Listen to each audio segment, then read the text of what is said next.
الأحلام الكبيرة بتنتهي بإنجازات متوسطة، والأحلام المتواضعة بتنتهي بإنجازات تافهة. أما الأحلام الصغيرة فبتعمل مظنة عن الاحتمالات الكبيرة. أقول لك على حاجة، اركن الكلام ده على جنب وتعال نشوف الفيديو ونعرف إيه هي النظرية باختصار.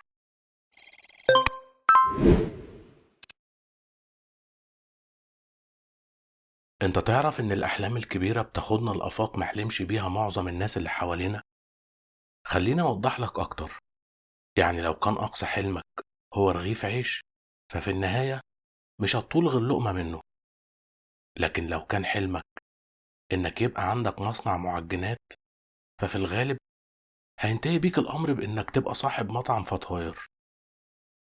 الناس اللي بتشطح في أحلامها يا جماعة هم دول الناس اللي بيقودونا ناحية المستقبل.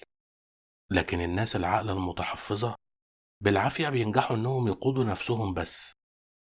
الروايات العلمية القديمة كانت عبارة عن أحلام لكتابها، وقدروا يتنبأوا زمان باللي بيتحقق الأيام دي. وإنت من ناحيتك لازم يكون عندك حلم كبير. لو كنت عايز تحقق شيء عظيم لازم تكون صاحب أحلام كبيرة وخيالات جريئة عشان تقدر في النهاية تحقق إنجازات حتى لو كانت أقل من طموحاتك. وده بالنسبة لك هيبقى أفضل بكتير من إنك تكون واحد من ضمن الناس المترددة اللي حواليك.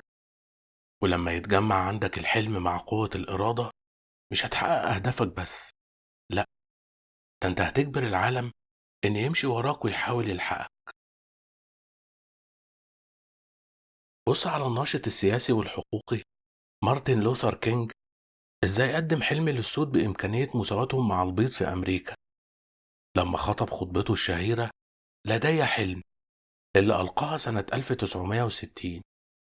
بص الكتاب الخيال العلمي إزاي قدموا لنا الأحلام اللي كان صعب علينا إننا نتخيلها أول ما اتطرحت في الأسواق لأول مرة، زي الطيران والصعود للقمر وتحول العالم لقرية إلكترونية صغيرة.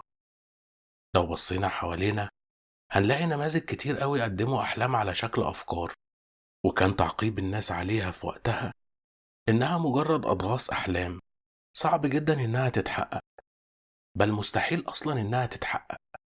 ومع الوقت اتحققت الأحلام دي.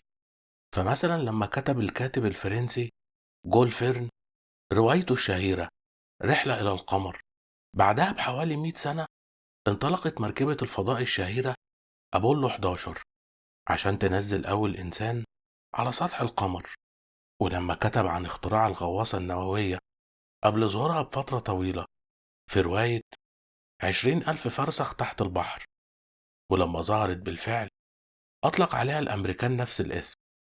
والكاتب الإنجليزي إلدوس هيكسلي لما تنبأ سنة 1932 بظهور أطفال الأنابيب في روايته عالم جديد شجاع.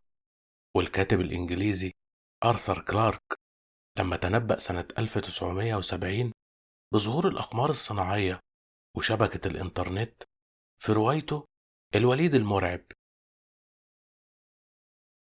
كل اللي عملوه أصحاب الأحلام دي إنهم قدموا لنا أحلام استثنائية وخطط مستقبلية قدرت تجذب العلماء والأوساط العلمية في اتجاه تحقيقها لحد ما اتحققت بالفعل. وبرضه لو ركزنا على الإنجازات التاريخية العظيمة هنلاقي الإنجازات دي كان وراها شخصيات عظيمة غرزت جوه أتباعها الحلم، غرزت جواهم الإيمان بالحلم وإمكانية تحقيقه. فلو بصينا مثلا على تنبؤات سيدنا محمد صلى الله عليه وسلم لما تنبأ بالفتوحات اللي هتحصل بعد وفاته، التنبؤات دي ادت دفعة قوية للصحابة رضوان الله عليهم في اتجاه تحقيقها.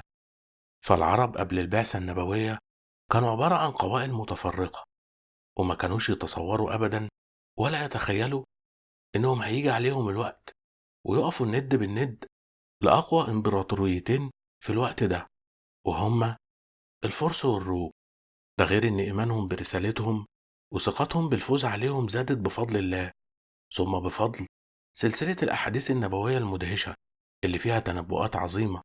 لما النبي صلى الله عليه وسلم قال في حديثه الشريف: إن الله زوالي الأرض فرأيت مشارقها ومغاربها، وإن أمتي سيبلغ ملكها ما زوي لي منها. ولما قال في الحديث الشريف صلى الله عليه وسلم: إذا هلك كسرى فلا قسرى بعده، وإذا هلك قيصر فلا قيصر بعده، والذي نفسي بيده لتنفقن كنوزهما في سبيل الله. وفي حديثه الشريف لما قال صلى الله عليه وسلم: إنكم ستفتحون مصر، وهي أرض يسمى فيها القراط، فإذا فتحتموها فأحسنوا إلى أهلها، فإن لهم ذمة ورحما. ولما راح صلى الله عليه وسلم لأبعد من كده بكتير، وقال في حديثه الشريف: لتفتحن القسطنطينية، ولنعم الأمير أميرها، ولنعم الجيش ذلك الجيش. والحديث ده بالذات خلى كتير من الخلفاء الأمويين والعباسيين يحاولوا ينولوا شرف النبوءة دي، لحد ما اتحققت على إيد محمد الفاتح سنة 857 هجريا. الحقيقة احنا في الحلقة دي ما كانش في نيتنا أبدا إننا نتكلم عن أحداث تاريخية أو نتكلم عن أي تنبؤات علمية، لكن قلنا نستشهد بيها في محاولة مننا إننا نقنعك بإنك لازم وضروري يكون عندك حلم، لازم يكون عندك حلم خاص بيك، حلم فردي بيشجعك دايما إنك تعمل شيء عظيم.